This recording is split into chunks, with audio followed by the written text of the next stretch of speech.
कहते हैं राखी का धागा सिर्फ जिंदा भाई की कलाई पर सस्ता है, लेकिन चित्तौड़गढ़ की एक बहन ने अपने भाई की ठंडी पड़ी कलाई पर राखी बांधी थी और उसी रात उसका भाई वापस घर आया, जिंदा नहीं लेकिन अकेला भी नहीं। ये बात है साल 1998। अगस्त का महीना था। चित्तौड़ से करीब 12 किलोमीटर दूर पहाड़ियों और खेतों के बीच बसा एक छोटा सा गांव मणपुरा। यहाँ का मौसम उस समय सावन के आखिरी दिनों जैसा था। आसमान में काले बादल, बीच बीच में तेज हवाएं और कहीं दूर बिजली की गड़गड़ाहट। गांव के किनारे एक पुराना नीम का पेड़ खड़ा था, जिसके नीचे एक कच्चा मकान। यहीं रहते थे गजेंद्र सिंह और उसकी बहन कमला। गजेंद्र उम्र में कमला से 5 साल बड़ा था, लेकिन बचपन से दोनों का रिश्ता सिर्फ भाई बहन का नहीं बल्कि दोस्ती और जिद का भी था। कमला को अगर कोई चीज चाहिए होती, जितेंद्र चाहे उधार लेकर ही सही ले आता था, और गजेंद्र अगर किसी मुसीबत में फंसता तो कमला उसके लिए किसी से भी लड़ जाती थी। रक्षाबंधन हमेशा इन दोनों के लिए बड़ा दिन होता था। गजेंद्र सुबह नहा धोकर नए कपड़े पहनकर कमला के सामने बैठता और कमला राखी बांधने से पहले कहती, देख भैया, राखी के धागे को तोड़ना मत, चाहे कुछ भी हो जाए।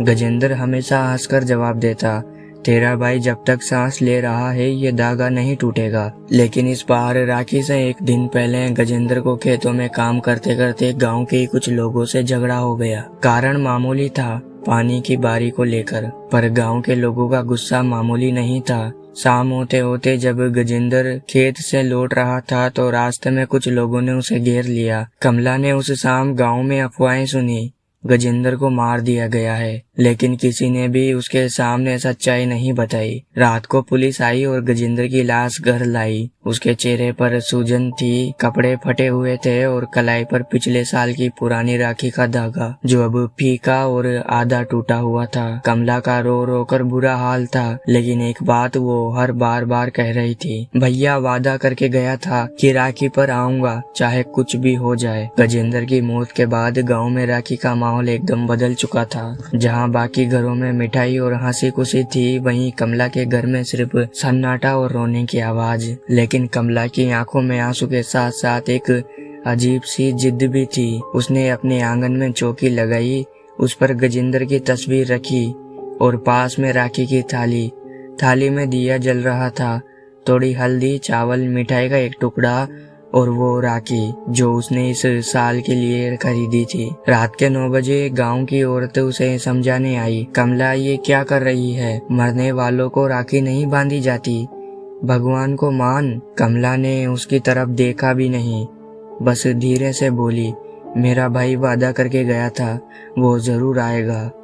बाहर आसमान में बादल गरज रहे थे, हवा में मिट्टी और नीम के पत्तों की कड़वी गंध थी। गांव के बाकी लोग अपने अपने घरों में चले गए और कमला अकेली चौकी के सामने बैठी रही। रात के करीब 12 बजे अचानक दिया तेजी से डगमगाने लगा। हवा का झोंका आया और नीम के पत्तों की सरसराहट के बीच कमला को साफ साफ जूतों की आहट सुनाई दी, धीरे धीरे पास आती हुई। उसका दिल जोर जोर से धड़कने लगा। फिर ठक ठक ठक किसी ने दरवाजे पर 3 बार दस्तक दी। कमला कांपते हुए उठी और दरवाजा खोलने ही वाली थी कि बाहर से एक भारी सी थकी हुई आवाज आई, कमला दरवाजा खोल, तेरा भाई आया है। उसकी आंखें भर आई।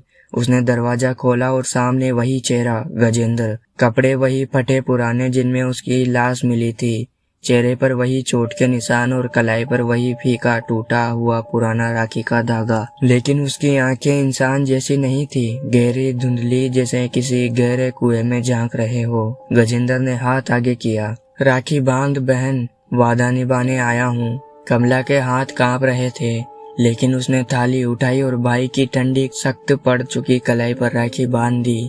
जैसे ही धागा उसकी त्वचा को छुआ, हवा का झोंका इतना तेज आया कि दिया बुझ गया। अगले ही पल गजेंद्र ने उसकी तरफ झुककर बहुत ही धीमे और लगभग फुसफुसाते हुए कहा, अब मेरे साथ चल, वहाँ जहाँ कोई धागा नहीं टूटता। गजेंद्र की ठंडी पड़ी कलाई पर राखी बांधने के बाद कमला कुछ पल तक चुप खड़ी रही। उसके सामने वही भाई था, लेकिन उसकी सांस नहीं चल रही थी। चेहरा वैसा ही था, बस आंखों में एक अजीब सी खींच थी जिसे वो उसे अंदर खींच लेती। गजेंद्र ने धीरे धीरे पीछे मुड़कर नीम के पेड़ की तरफ इशारा किया।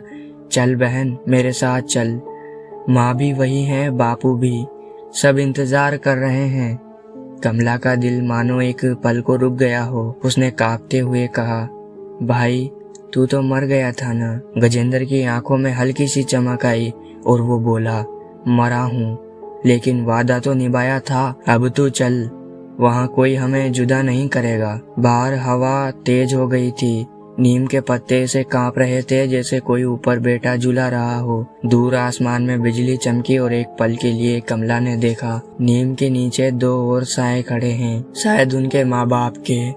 कमला के कदम भारी हो गए। एक तरफ भाई का प्यार, दूसरी तरफ अपनी जिंदगी।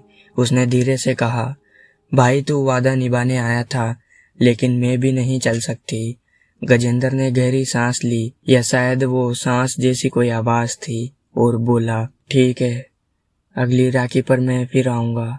ये धागा मत तोड़ना बहन। उसने अपनी कलाई से राखी उतारी और कमला के हाथ में रख दी। धागा गीला था, लेकिन पानी से नहीं, ठंडे जम चुके खून से।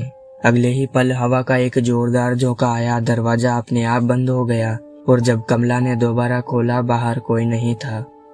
1 साल बाद अगली राखी पर गांव की औरतें कहती है कि उन्होंने रात के 12 बजे नीम के पेड़ के नीचे एक लड़की को बैठते देखा। उसकी कलाई पर पुराना खून से सना राखी का धागा बंधा था और सामने एक अधमरा सा लड़का बैठा था जिसकी आंखें इंसान जैसी नहीं थी। कहते हैं उस रात के बाद से नीम के पेड़ के नीचे या उसके पास कोई नहीं जाता, क्योंकि वहाँ एक बहन और उसका मरा हुआ भाई हर साल अपना वादा निभाने आते हैं। कहते हैं कि रक्षाबंधन का त्योहार कोई आम त्योहार नहीं है, ये भाई बहन के उस रिश्ते को बताता है जो इस दुनिया से परे है। आज की कहानी यहीं पर खत्म होती है। आप सभी को शैडो वॉइस की तरफ से रक्षाबंधन की हार्दिक शुभकामनाएं। खुश रहिए, मस्त रहिए और अपने रिश्ते मस्ती से निभाते रहिए, क्योंकि पता नहीं है कि कब क्या हो जाता है। मिलते हैं अगली रात 9 बजे एक नए डर के साथ। जब तक के लिए शैडो वॉइस की टीम आप सभी लोगों से धन्यवाद चाहती है।